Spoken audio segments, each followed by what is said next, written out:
Have you ever wondered what happened after Lord God created the heavens and the earth? The story doesn't end there. In fact, it's just the beginning of an incredible journey that shaped the world as we know it today. Let's dive into Genesis chapter 2 and uncover the hidden details of creation's completion.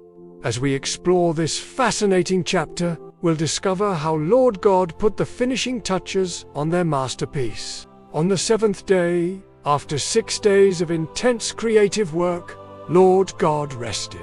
But this wasn't just any ordinary rest. They blessed and sanctified this day, setting it apart as a holy day of rest.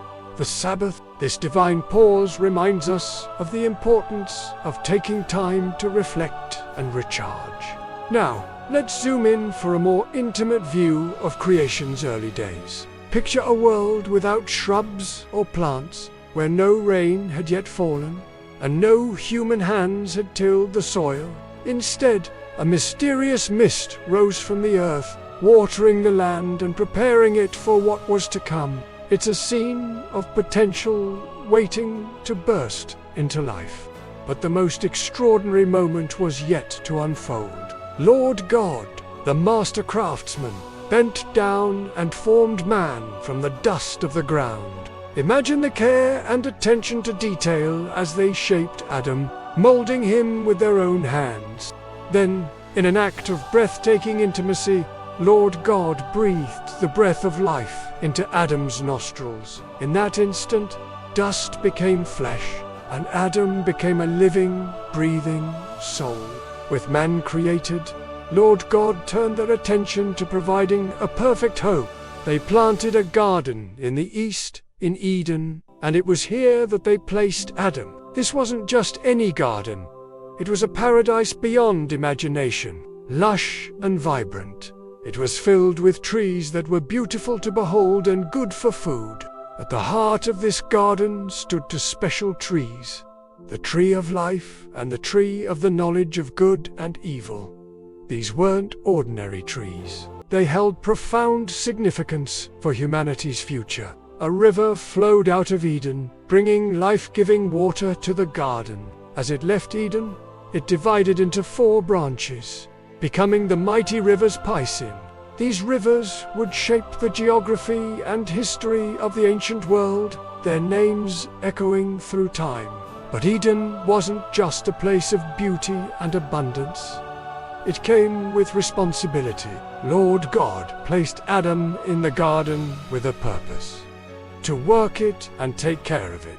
This was humanity's first job description, a divine calling to be stewards of God's creation. Along with this responsibility came a crucial command. Adam could eat from any tree in the garden, except one. The tree of the knowledge of good and evil was off limits, and the consequence for disobedience was severe death. As Adam tended the garden and named the animals, Lord God made a profound observation. It is not good for the man to be alone. Despite the paradise surrounding him, Adam was incomplete. Lord God brought all the animals to Adam, allowing him to name each one. It was a spectacular parade of creation, yet none of these creatures was found to be a suitable helper or partner for Adam. So Lord God embarked on their final act of creation in this chapter. They caused Adam to fall into a deep sleep. While Adam slept, Lord God performed the first surgery, taking one of Adam's ribs and fashioning it into a woman. When Adam awoke and saw her, his response was one of joy and recognition. "This is now bone of my bones and flesh of my flesh. She shall be called woman, for she was taken out of man." This moment establishes the foundation for marriage.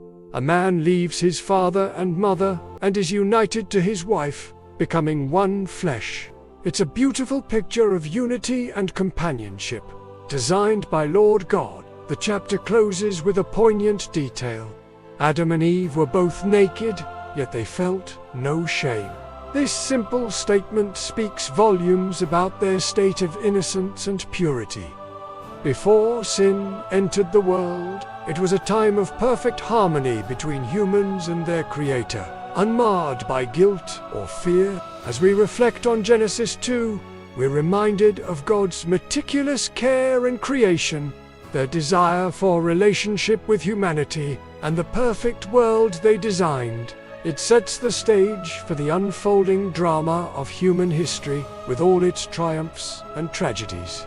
But most importantly, it reveals the Lord God, who is intimately involved in their creation, who provides for their creatures, and who desires companionship with the crown of their creation. So the next time you look at the world around you, remember the care and intention behind its creation. From the ground beneath your feet to the air you breathe, every detail was crafted by a loving Creator.